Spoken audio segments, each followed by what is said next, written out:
Russia Ukraine যুদ্ধ নতুন করে ভয়াবহ মোড় নিয়েছে। এবার ইউক্রেনের ড্রোন হামলায় লক্ষ্যবস্তু হয়েছে রাশিয়ার একটি গুরুত্বপূর্ণ রাসায়নিক কারখানা।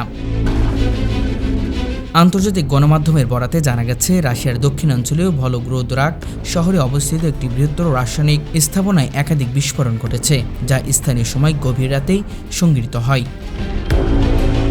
বিস্ফোরণের তীব্রতায় আশেপাশের এলাকায় আতঙ্ক ছড়িয়ে পড়ে এবং কয়েক কিলোমিটার দূর থেকেও আগুনের লোহিয়ান শিখা দেখা যায়। প্রাথমিকভাবে ধারণা করা হচ্ছে, এই হামলায় ইউক্রেনীয় সেনারা উচ্চ ক্ষমতাসম্পন্ন ড্রোন ব্যবহার করেছে, যা কারখানায় জ্বালানি সংরক্ষণ ইউনিটে আঘাত হানে।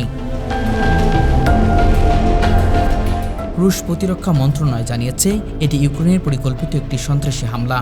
তারা দাবি করেছে, অন্তত 3টি ড্রোন ভূপাতিত করা হলেও একটি ড্রোন কারখানার মূল উৎপাদনে ইউনিটে আঘাত হানে, যার ফলে ভয়াবহ অগ্নিকাণ্ডের সৃষ্টি হয়।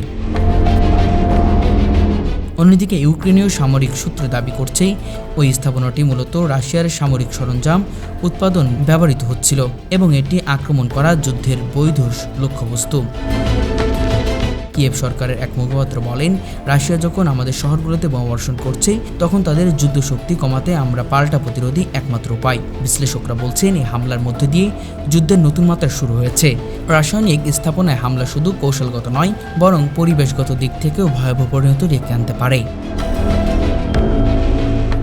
বিশেষজ্ঞদের মতে, রাশিয়া এই ঘটনার জবাবে আরও কঠোর হামলা চালাতে পারে, যা যুদ্ধকে সীমান্ত অতিক্রম করে নতুন আঞ্চলিক সংঘাতে রূপ নিতে পারে।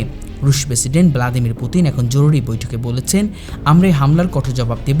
ইউক্রেন ভেবেছে আমরা তাদের মনোভাব ভাঙতে পারবে, কিন্তু তারা ভুল করছে।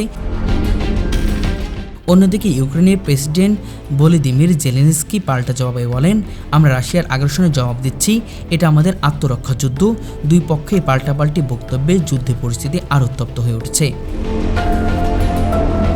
রাশিয়ার রাসায়নিক সার কারখানায় ইউক্রেনের হামলা যুদ্ধকে নতুন এক বিপজ্জনক অধ্যায় নিয়ে গেছে। এতে শুধু দুই দেশের সম্পর্ক নয়, বরং বৈশ্বিক নিরাপত্তা ও পরিবেশ উভয়ই ভয়াবহ প্রভাব ফেলতে পারে। বিশ্ব এখন তাকিয়ে আছে রাশিয়ার এই হামলার প্রতিশোধ কিভাবে নিতে পারে এবং এই প্রতিশোধে বা নতুন করে কতটা রক্তক্ষয়ী যুদ্ধের জন্ম দেয়।